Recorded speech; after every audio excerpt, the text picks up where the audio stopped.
Yeah, I mean, I was sitting on the 48 box, and they had a solid race, but kept themselves in it on pit road. Obviously, with that number one pit stall, I think he's really, really tight most of the day, and they freed it up on that last one. And lo and behold, here he goes, taking the lead from Bubba. And I thought pretty much at that point, I didn't think anybody was going to catch him. Maybe the 19. The 19 was looking pretty good, and stalking the 23, and then. You just can't ever count out Kyle Larson, and especially at this place. And, you could see some of the other guys starting to struggle a little bit, and his car just doesn't fall off when he puts it up on the fence the way he does. And he was coming, and, I know they were talking to Alex about, change his line, and he did. I think he did everything he needed to do, and unfortunately, I think he had a little bit of damage when he got in the wall a little bit earlier, and so he was just struggling trying to keep it off the wall in 3 and 4, and of course he got into it, and that's when Kyle got the lead. So great to see our guys up there battling for the win, and to get a 1-2 finish here at Homestead. Obviously a little bit disappointed in the other guys getting some penalties there late. It took them out of the contention of being in the top 10, because I think we could have had all 4 there in the top 10, but still, just an exciting day to get a victory. Zach Sterniolo, NASCAR.com. Jeff, Alex specifically, 5 top 10s now in 6 races to start the year. First top 5 of the season for him. But what have you seen out of him and Blake to start this season, despite coming up at 1 spot short today? What have you seen from them early this year? Yeah, and I listen, I think this performance all weekend to have that solid of a weekend. Pole, pit stops were great. They were basically in the top 5 all day long, led a bunch of laps. So, to be leading at the end, contending, I mean, that does a lot for a race team. And I think we saw the momentum building with that team last year, at the end of last year. And, you just hope that they can build on that and carry that into the season. And I think they have, but you got to get the results. And so I think today was an important day for them, and I think you'll see that create quite a spark to hopefully get them on a run. Thanks for coming in. Greg Engel, Cupscene.com. Good to see you. Good to see you. And congrats. Thank you. Did you talk to Kyle last night? Because I saw him after that race last night, and he looked like it was the end of the world. Did you talk to him at all last night? I purposefully did not. I actually just waited till today. I wanted to let it kind of smooth over, but and actually I was just talking to him about some of the dominating runs that he's had here in the Cup car on Sunday and not get a win. So overall it was an impressive weekend, and I mean, just watching him at his craft at this track is it's like watching him at Knoxville or Eldora or something, in my opinion. And it's fun, but it doesn't guarantee wins, and you don't know when the cautions are going to come out, and as good as his car, and he is here, if he has any weakness, it's short runs, and we saw it today, and we saw it yesterday, and I mean the 41 or he got in the back of him on that restart, but I don't even know that they win even if that didn't happen. It's just, his cars just doesn't take off as good. And some of that setup of what it takes to be good, ripping the wall on the long runs, but it just doesn't guarantee the wins. But I think today made up for it. I think that he'll forget about yesterday pretty quickly after this win. And you could put the broom away in the closet, but you want to keep it close. Any chance? Yeah, I mean, I think you want that for him. I think especially at a track like this, the way it started on Friday, and you'd certainly like to see him accomplish it because he's deserving of it. But it also goes to show you how hard it is to do. Any plans for him to make another attempt in the future at a 3-race sweep?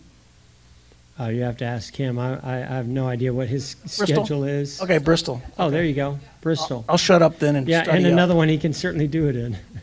Thank you, man. Hey, Jeff, Don Hogg with Front Stretch. As somebody as a part of the Hendrick Motorsports leadership, when 2 of your cars are fighting for the win with 5 laps to go, do you get more excited or nervous? I mean, today I was just more nervous about a caution coming out than anything else. This track, those 2 guys, the way they race, hard and clean, but this track offers multiple different lanes. And so it's a lot more nerve-wracking if it's a single groove racetrack, and you have to kind of push and shove one another around, like what we're going to see next weekend at Martinsville. So I think that I wasn't worried about that part. That wasn't really on my mind. I was like, man, our chances are looking really good here to get a win regardless. I saw what Alex and Blake did all day long to get themselves in that position. So, I was really happy for them to have a shot at the win, and I really thought they were going to pull it off.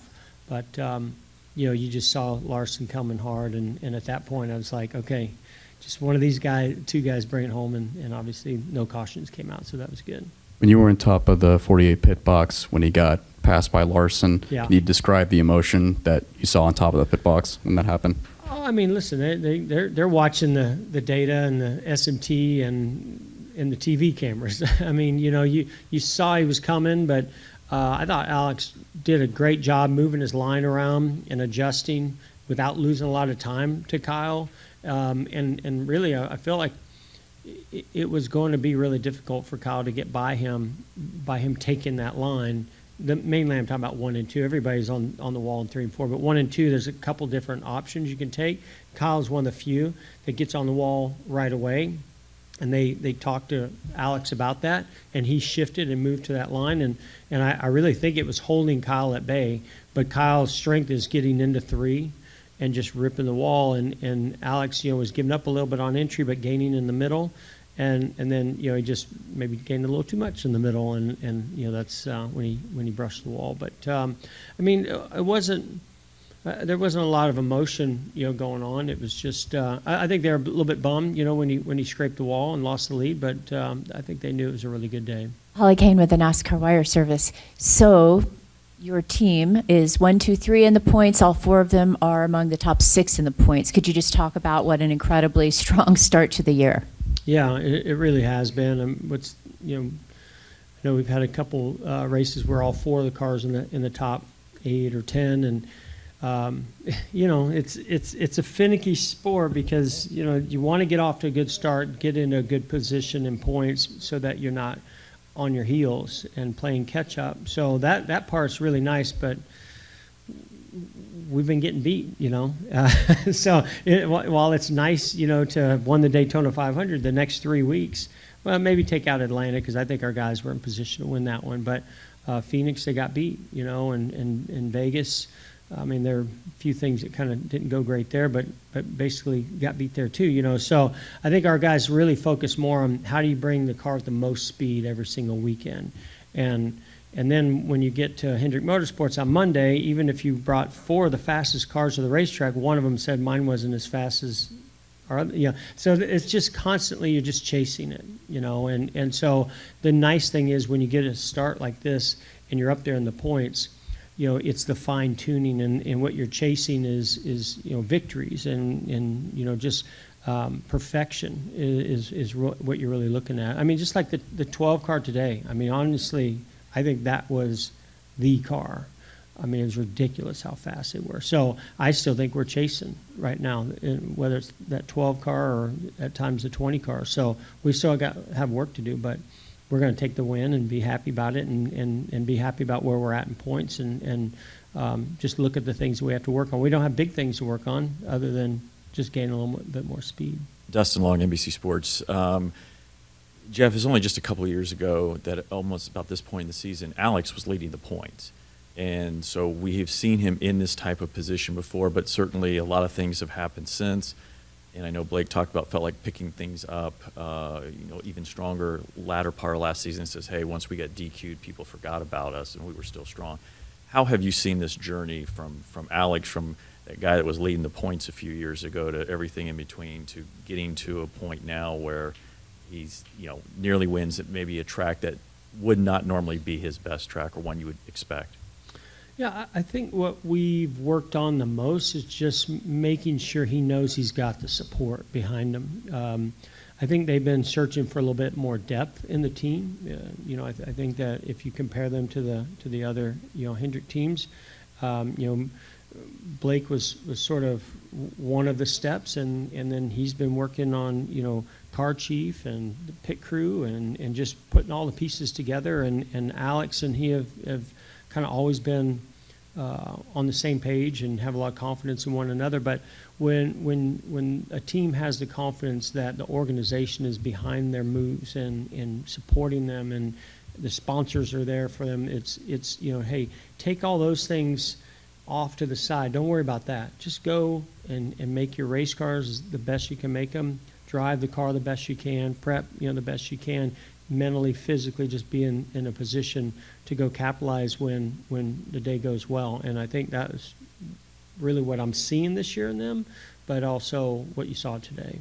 And just to check, when you talk about support, I know you're talking about personnel and how they make decisions. Is as much also about all the outside noise that has been around Alex and that just was the mainly effort? what I was meaning. Okay, but I mean, there's the support on the inside too of what do you need? What not just Alex, Blake, the whole team.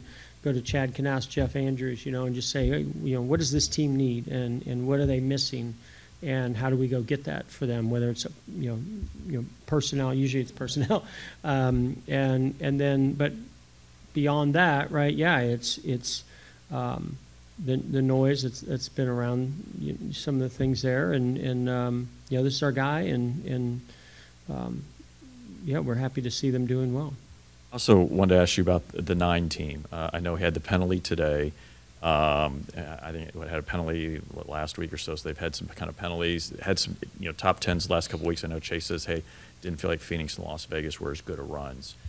Where do you assess what this 9th team is going through and where they're at this point? Yeah, and similar to the 48, I feel like they came into the season with a lot of momentum from last year as well, and started strong, meaning just you can just sense that they've got a lot of confidence and come to the racetrack ready to go. And I think the last couple weeks probably were a little bit frustrating for them, and I think today is probably going to be a little bit frustrating for them too. But they're a really solid team, just a lot of depth and a lot of belief in one another. So you gotta get through the rocky times, and I think hopefully some of their better tracks and better performances. And again, it's a high standard at Hendrick, and what everybody brings, like the 5 team did today, and so a lot of times you're really measuring yourself against the best that there are out there, and a lot of times that's right in your own stable. So if you're not achieving what you want to achieve, then you got to go to work, and that you're not meeting expectations. So those guys have high expectations, Alan, Chase, and so it's not unusual for them to get down a little bit on, hey, this isn't good enough, but I've seen them react really well and positively to that too.